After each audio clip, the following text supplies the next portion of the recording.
Hidup itu lucu banget ya.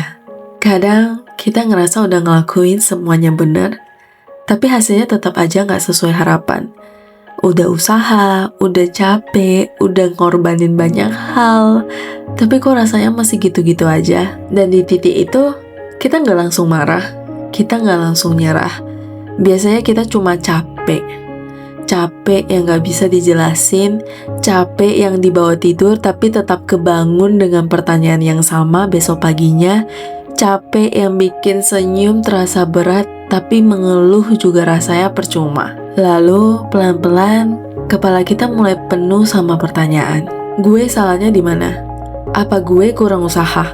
Apa gue gak sepintar orang lain? Atau jangan-jangan emang gue gak sepantas ini? Pertanyaan-pertanyaan itu muter terus, dan tanpa sadar, kita jadi menghakimi diri sendiri. Padahal kalau ditarik ke belakang, seringkali masalahnya itu bukan karena kita nggak mampu, bukan karena kita bodoh, bukan karena kita males, tapi karena kita hidup di dunia yang bikin kita ngerasa harus selalu lebih cepat, lebih hebat, lebih keren. Kita hidup di dunia yang bising banget. Semua orang punya pendapat. Semua orang ngerasa berhak ngomentari hidup orang lain. Dan tanpa sadar, kita mulai hidup pakai standar orang lain. Takut dibilang gagal, takut dibilang gak jelas, takut kelihatan tertinggal. Akhirnya kita ngerem diri sendiri.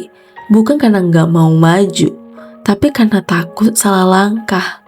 Kita nunda mimpi, ngecilin keinginan, ngurangin harapan, cuma biar kelihatan aman di mata orang. Padahal, lucunya, orang yang paling sering kita takutin omongannya itu, biasanya nggak ikut ngerasain capeknya kita, nggak tahu proses kita kayak apa, dan seringkali dia juga nggak peduli sebenarnya. Tapi entah kenapa, suara mereka lebih keras daripada suara hati kita sendiri. Sampai akhirnya kita lupa satu hal penting. Hidup kita bukan buat jadi versi yang bikin semua orang puas. Kamu boleh banget gagal, boleh banget jatuh, boleh banget mulai dari nol, dan boleh banget kelihatan gak jago. Semua orang yang sekarang kelihatan udah sukses, udah keren, pernah ada di fase bingung, takut, dan ngerasa sendiri. Cuma bedanya proses itu jarang kelihatan di sosial media.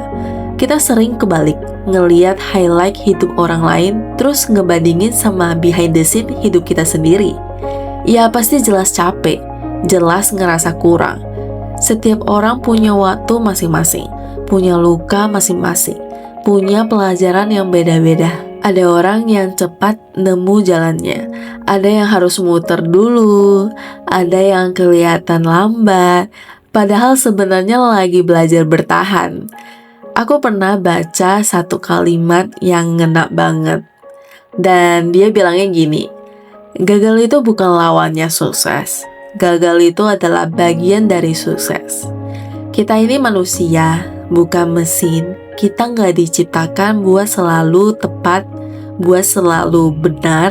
Kita boleh aja salah langkah, boleh capek, boleh berhenti sebentar. Yang sering jadi masalah itu bukan kegagalannya, tapi cara kita memperlakukan diri sendiri setelah gagal. Sedikit salah, langsung nyalahin diri habis-habisan. Ngomong ke diri sendiri dengan nada yang kejam, selalu nuntut kesempurnaan. Padahal kalau orang lain yang jatuh, orang lain yang gagal, kita bisa begitu pengertian. Kita pasti bilang, gak apa-apa kok, wajar, pelan-pelan aja. Tapi kenapa kita gak bisa sebaik itu sama diri sendiri? Kenapa kita harus selalu ngerasa kuat? Kenapa capek harus disembunyikan? Kenapa istirahat selalu bikin rasa bersalah? Kamu pantas dapat ruang buat bernafas, pantas dipeluk, pantas didengerin, pantas dikasih waktu buat bangkit lagi. Dan ada satu hal penting yang sering banget kita lupain. Gak semua hal di dunia ini harus ada di dalam kendali kita. pendapat orang lain, respon orang ke kita, keadaan yang tiba-tiba berubah, hal-hal dari masa lalu yang gak bisa diulang. Kalau semua itu terus kita pikirin, energi kita bakal habis sebelum sempat melangkah. Yang bisa kita kendalikan itu cuma beberapa hal.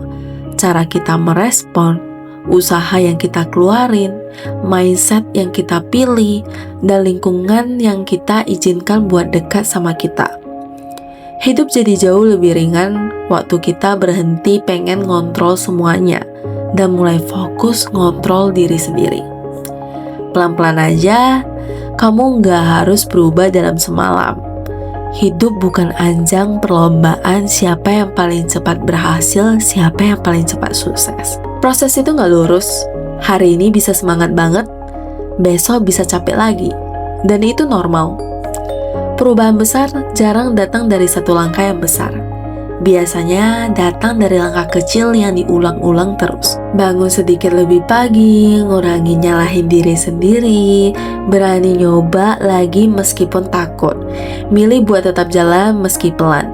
Kamu gak harus punya jawaban buat semuanya sekarang. Kamu gak harus ngerti semuanya sekarang. Kamu gak harus paham kenapa hidup kadang kejam. Kadang cukup tahu kamu masih jalan, masih bernafas, masih bisa belajar, masih bisa mencoba. Itu udah cukup. Hidup itu bukan tentang seberapa cepat kamu sampai, tapi seberapa jujur kamu sama diri sendiri selama perjalanan.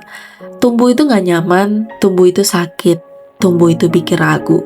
Kalau hari ini kamu cuma bisa bertahan, itu udah lebih dari cukup. Kalau hari ini kamu cuma bisa diam, itu juga udah oke. Kamu gak telat, kamu gak gagal, kamu cuma lagi di perjalanan. Hidup itu lucu memang. Kadang bikin bingung, kadang bikin capek, kadang bikin takut, kadang bikin bahagia. Tapi selama kamu masih mau jalan, masih mau belajar, masih mau jujur sama diri sendiri, kamu bakal baik-baik aja. Dan kamu gak sendirian. Kamu cuma lagi diproses, lagi belajar, lagi jatuh dan bangkit lagi. Dan itu artinya kamu hidup.